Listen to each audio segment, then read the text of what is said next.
Good morning and happy Sunday, Southern West Virginia, and welcome to another Sunday WOAY Community Forum. The forum is where we talk to community leaders to give you, the viewer, important information that affects Southern West Virginia. I'm your host, Lake Lewis Jr.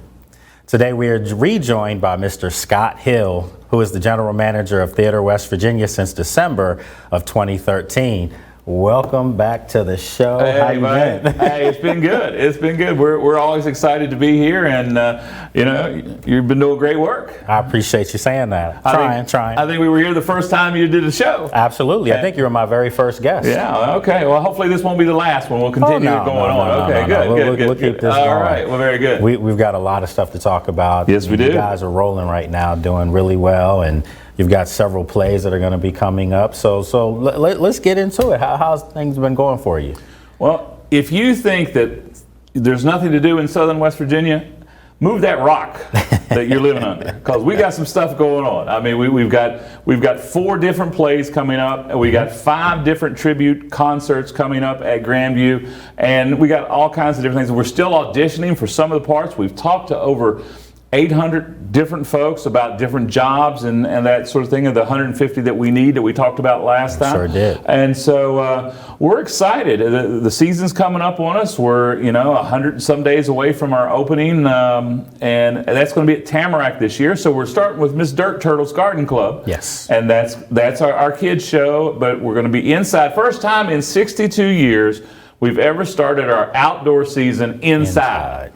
And so that's at Tamarack starting on May 19th. And we go to the 29th of May right there at Tamarack, the H.C. Smith Theater. And we're really excited. Brand new play. Larry Gross, Danny Boyd wrote that play. And we have, out of 33 roles, 30 of them are actors that are 18 years or younger. So we're really excited about our youth of Southern West Virginia coming out, being a part of that. And that's part of our mission, is to not only perform art for everyone, for visitors in the state and that same, but also educate our youth. And this is going to be a great vehicle to do that. So Miss Dirt Turtle's Garden Club. So we have dates here. We have May 19th through the 29th, as you mentioned. But those dates are specific: May 19th, the 20th, the 21st, the 22nd, the 26th, the 27th, the 28th, and then, of course, on the 29th. And then you have your Spring Academy. Right, and we're working through our academy, and that's where a lot of our actors are going to come through for that. So we work with our academy kids, and we've had 60 kids sign up this year, and so that's where we get a lot of our actors from for the younger parts in the as we move through the summer schedule. Well, I see that it says that you're at full capacity right now, so you will have, it's not all done, because you have something coming up in September. Well, exactly right. We had that. It rags around in the fall, and I think it's the 17th or 18th of September. We're going to start the academy up again for its fall seminar, its fall session. Sure. And we're looking for another great group, and we're going to expand it out if as needed. These are good problems, though, right? Really good problems to have. I mean, when we I got the job as general manager in 2013, and I think we had like $19 in the bank, literally $19 in the bank. Wow. We got a little more than that now, but we've always had great interest. But sometimes people, if something's been there forever, kind of like Theater West Virginia has been there for most of the time that people have been alive. Well, since 1961. I mean, they've always had a Theater West Virginia, and they wobbled a little bit from some economic problems and some different things, and we almost closed down, and so we were able to bring it back from that, and I think we're in good position for the future, and hopefully this is our 62nd season, and hopefully my goal is to sometime in the future to ensure with what we're doing now that there's a 102nd season. I mean, that's my goal long term. I mean, you're always focusing on now, right? But you got to look towards your history for where you're going, and then you got to look forward, and that's what we're doing at Theater West Virginia. Do you feel like maybe now with the mask mandates being lifted and we're starting to see like we're getting back to normalcy a little bit at least, do you feel like people are they're just ready now to get out and do some things, some activities? People are anxious for stability again, and that's in their life, at their work, wherever they can go. So anytime we can go and feel, say, normal again, what it used to be, it's funny, you don't appreciate it till it's gone. Oh, you got that right. And so, people used to complain, it's cold out here. Oh, it might rain on me. Well, now they're just loving to come out. Yeah, we're outside. We're cool all of a sudden. Outside. We're cool outside, okay? So we're trendy right now. But Theater West Virginia's been doing this for a long time, and we just hope to be a part of bringing everybody back to normal. Okay. Well, last time you were here, we talked about the Hatfields and McCoys at Grandview, and that's in June.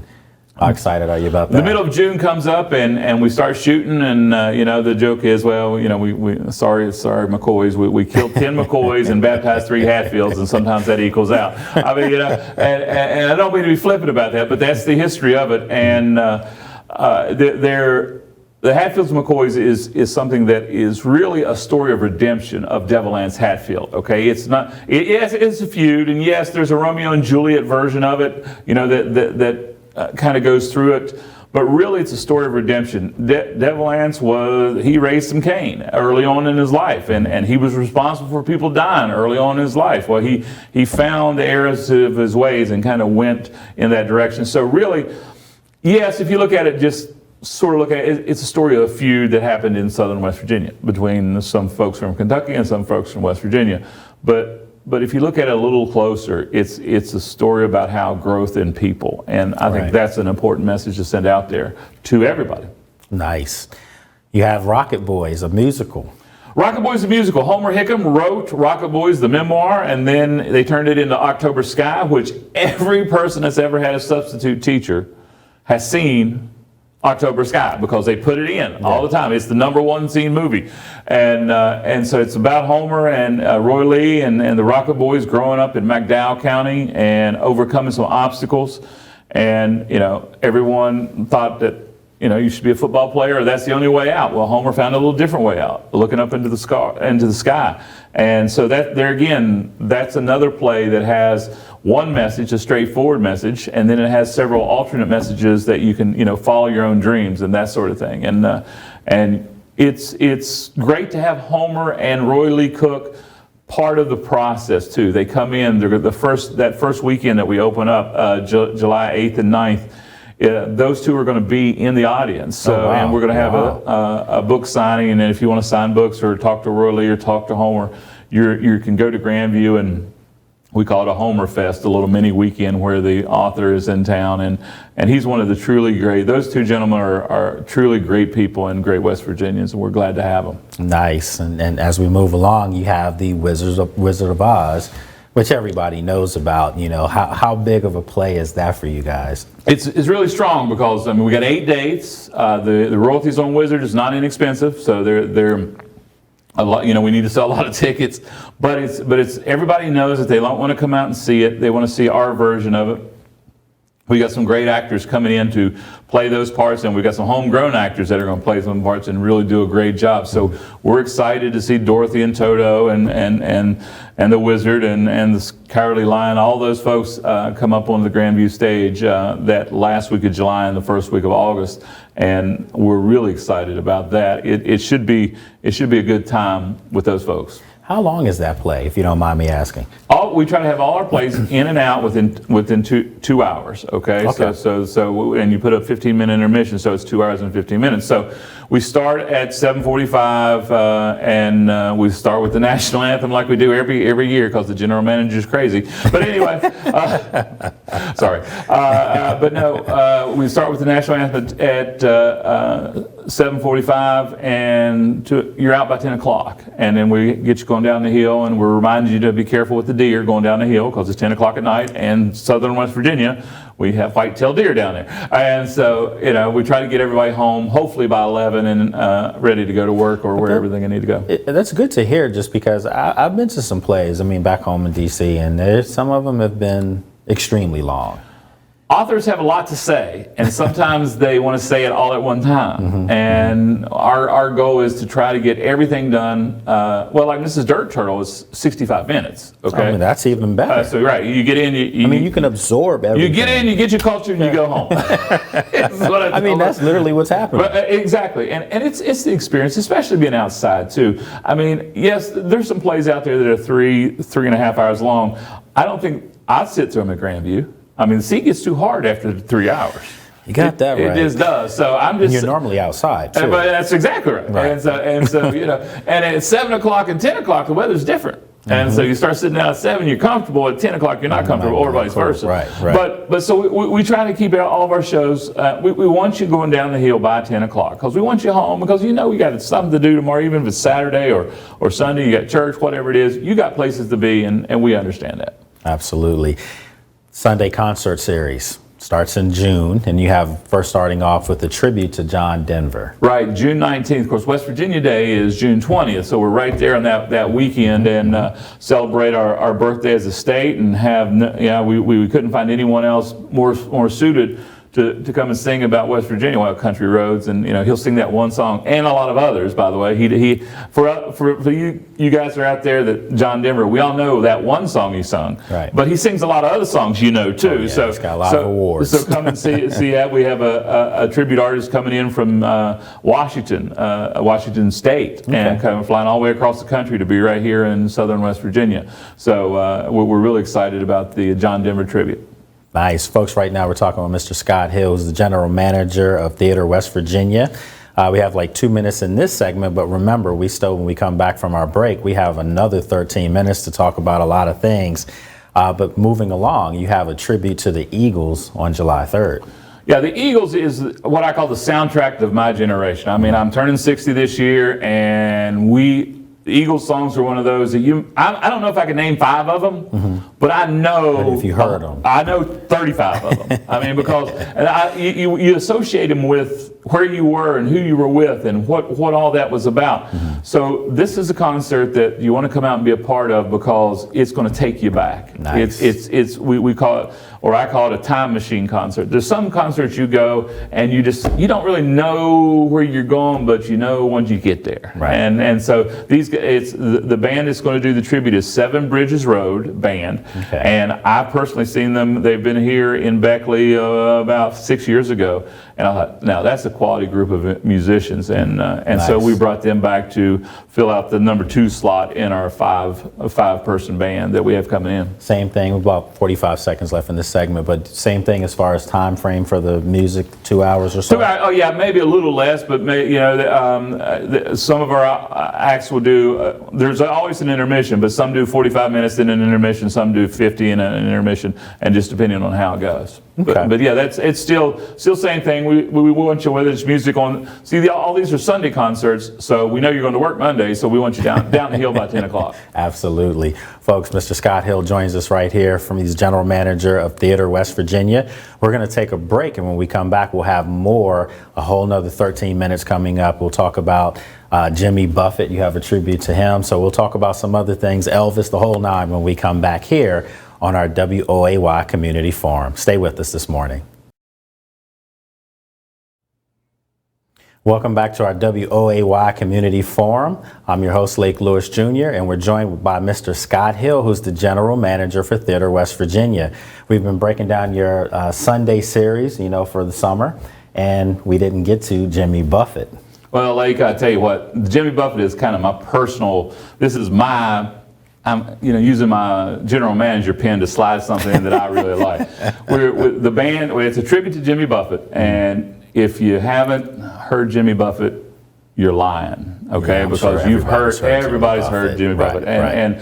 And I grew up with this kind of music. On our senior trip, we went to the Florida Keys because of Jimmy Buffett. I mean, it was just part of my growing up and part of my childhood. And so we're going to bring the Parrots of the Caribbean, not the Pirates, the Parrots of the Caribbean, which is a tribute band to Jimmy Buffett, here to Grandview on July 3rd. It's going to be a big celebration, July 4th type celebration. We're going to have a contest that who has the best cheeseburgers in Raleigh County and maybe even Fayette County if some of the good cheeseburger places want to get in. So we're going to have Talk to me about food right now. Yeah, okay, that's right. And so we're going to do that. And then if I could find a way, now, you can't have margaritas in the national park because they take you to jail for that. So if I can find a way not to go to jail and have some sort of non-alcoholic margaritas, we're going to try to have that or something. But so we're going to have a big celebration July 3rd as the Parrots of the Caribbean come in to pay tribute to Jimmy Buffett, and hopefully we'll have a large crowd and it will just be rocking, and the parrot heads will come out and really have a good time. I have a feeling you're gonna have a good turnout. It's going to be good, and we've just got Groovy 94.1 for Southern Communication is going to be our sponsor for all of our concerts. So Nice. so we're going to have a lot of outreach with those folks, and they're partnering with us because they see how important this is to, like I said, the rock theory, what we call the rock theory. Please get out from underneath your rock. I mean, you know, if you don't think there's anything to do in southern West Virginia, you need to get out more. And so, because we got some stuff happening, and this is just one example of it. And so the Jimmy Buffett is something that's near and dear to my heart. And now these concerts are Sunday nights. And we're working out if there's a rain day, Monday's our rain day. Okay, so if we get rain on Sunday, we'll go back Monday, and we even are trying to work out a situation where we have an indoor venue. We haven't got that done yet, so I can't announce that. But we're working on a situation where that we're going to have a concert either Sunday or Monday, and we generally don't get misty liquid sunshine 2 days in a row. Hopefully not. Nice. So that's what we got on July 3rd, and then Chris McDonald comes back in town on that's July 10th is when Elvis comes back in. Chris McDonald is our gentleman from Florida that does a great job with the Elvis tribute, and it will be July 10th, and he's coming in, and so be a part of that. And of course, now you can get tickets already. You can go to the website theaterwestvirginia.org in advance, because we're not a for-profit, we're a non-profit, so it's .org. Go to the website and go to eTix, and they'll get your tickets squared away, and then that's for Elvis or Jimmy Buffett or the Eagles or John Denver or Phil Dirt and the Dozers are coming back. I was just about to ask you about that. Yeah, Phil Dirt is they're coming back in, and they're a tribute just to great music. They play all kinds of great music. They've been here 24 times already, so it's not like they're strangers to anybody. They're almost family, and they're coming in on the 17th. That will wrap our 5-day concert series up, or Sunday concert series up. And we're just really excited to get this thing going, and we've got a schedule that I'm really, really proud of. Sure. We got our shows. We got a kids show. We've got a historical show. We're bringing Homer Hickam in town, and anytime I can introduce people to Homer Hickam, I'm one step closer to heaven because I'm doing good work. Okay. And then we got Wizard of Oz, and right now Toto is my Great Dane, which weighs 150 pounds. We're going to It's a different size Toto. Well, he's working on getting in the basket, but we're gonna recast that. We have auditions coming up for Toto, but right now my 150-pound Great Dane is Toto. So I don't think he fits, but he's available. So, hey, whatever so if you works. have a Toto out there, we're going to have some auditions for Toto that might fit in the basket a little easier. So, awesome. So we got a lot of stuff going on. I am really proud of my board that's came together and all the folks that work behind the scenes. I'm kind of out there and I get credit for a lot of good things that happen at Theater West Virginia, but I don't do it by myself. One person can't do it by themselves.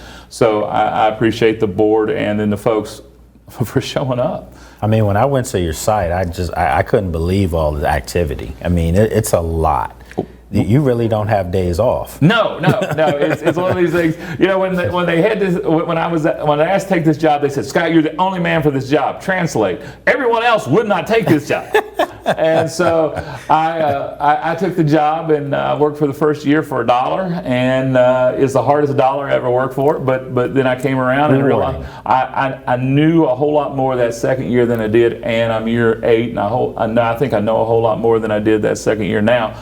And it's showing in the ability to kind of steer sideways a little bit. And so these concerts, we've always had a concert. And some years we had 2 concerts. We even had 1 year we had 3 concerts. We've never had 5. Wow. And so this is what we're doing. There's a theme behind it. We got sponsorship behind it. Steve New and his lawyer office, the attorneys over at New Taylor are sponsoring some of these concerts, and all these concerts actually. And so that helps so much to have some financial backing. It allows us to go out and take some chances. And 5 concerts in the summer outside is a little risky. It absolutely is. I was going to ask you, as far as the concerts, do you guys ever have like young local groups that may want to test the waters? Well, if you come out every day before every show, every play, we have a side stage, and we have a different local artist on our side stage every day for 60 minutes. So basically, you're playing as people come in. So it is a way that we can outreach to the community, give someone some stage and stage time, and entertain our folks coming in. Absolutely. And we're playing live music, and it's all about that. So we come in, and the artists, you know, there's a small stipend involved. They get paid a little bit, enough to pay their gas and some other things, but they're getting their name out there. right, and they're getting stage time. And they're getting stage time. And really, they play from 6:30 to 7:30.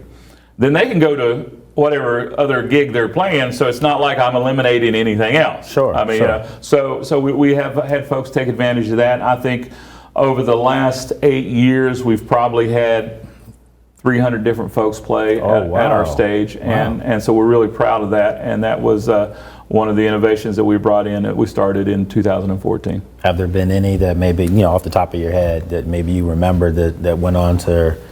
Well, there's all kinds of folks that are working in the industry right now, and it's really important to, like I said, to give them that stage time to do that. And then we have several folks that are working.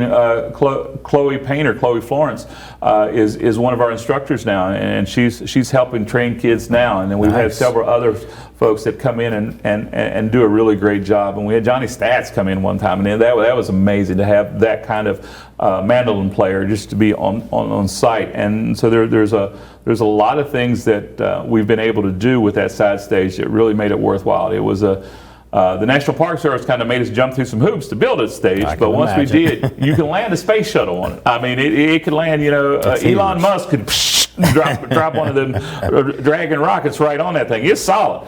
But once we got it done, it's turned out to be a great investment for Theater West Virginia. Nice. I'm going to make it a point. I told you that last time, but I have a reason now. I'm going to make it a point to get down there. Very good. Very good. Last time you were here, we talked about possible, you know, need for staff. We always need staff, and we're having one more audition, which our final audition. We've had 10 different auditions in 2 different states, and we went to Tennessee for a national for 4 days, saw about 600 different actors, and then we've had local auditions here, and we have our auditions at the Paw Paw Tree building on South Canal Street there in Beckley, and we're going to have one more on the 31st. From 5 to 8. If you're interested, go to the website, theaterwestvirginia.org, and you can be part of our community. Now, if you want to audition, you come and you sing and you do a monologue. But if you want to come and be a volunteer, you come in and say, hey, I've worked for so-and-so, or I'm going to go to school so-and-so, and you go through the audition process, but we just don't ask you to sing if you want to help as our wait staff at the top of the house. Who are the judges as far as, let's just say I wanted to get up there. I wouldn't do that because you guys would lose it because I can't sing.